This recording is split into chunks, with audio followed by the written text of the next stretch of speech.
আসসালামু আলাইকুম। কি অবস্থা আপনাদের সবার? আলহামদুলিল্লাহ আমি খুব ভালো আছি। আজকে আবার একটা নতুন ভিডিও নিয়ে আসলাম। আজকে আমাদের নতুন কবুতরগুলো সব ছাড়া হয়েছে বাহিরে। ছেড়ে গেছিলাম কামে। ছেড়া যাওয়ার পরে কামের থেকে আসলাম। আইসা এই যে আবার খাবার দিতেছি। খাবার দিছি ওই থরে দাপিতে ওখানে নর আছে, ওই পাশে মাদি আছিল, মাদিগুলো ছেড়ে দিয়ে গেছি। এখানে নরগুলো আটকে হয়েছে আজকে। এত মস্তি হয়ে গেছে কবুতরগুলো, তার জন্য ছাড়া হইতেছে না। কবুতরগুলো জন্য সবাই দোয়া করবেন, শীতে জানি কিছু ভালো রেজাল্ট করতে পারি, ছেড়ে আনতে পারি। আর একটা কবুতর দেখাবো আপনাদের।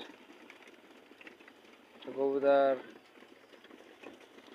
আমার পুরানো কবুতরটা আমি কিনে আনছি। কবুতরটা আমারই ছিল, কিন্তু অন্যজনে নিয়ে কবুতরটা ফিটিং করছিল।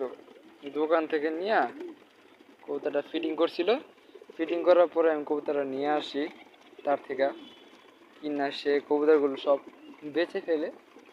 বেচে ফেলার পরেও আমি কবুতরটা বেচে ফেলেছিলাম, দোকানে বেচে ফেলে আমি সেটা আবার কিনে নিয়ে আসি তার বাসা থেকে।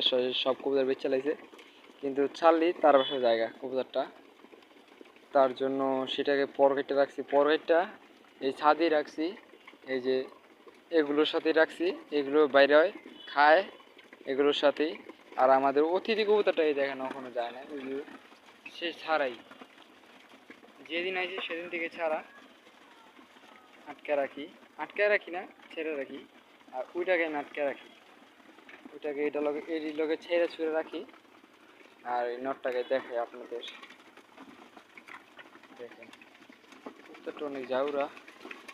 এই পাইছি, দেখছেন আমার কবুতর উঠে না, গেলাম সহজে কবুতর উঠে না। এই যে নটটা দেখাও,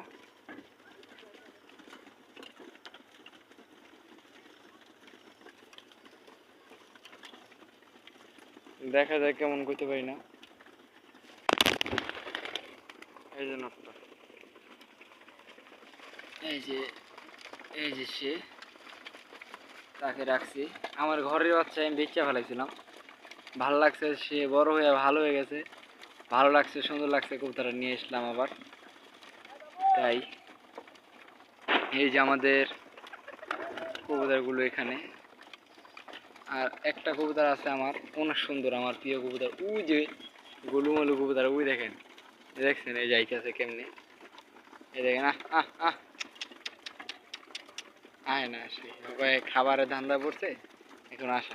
আহ আহ আহ আহ খাবারের ধান্দা পড়ছে না, সে আসছে না।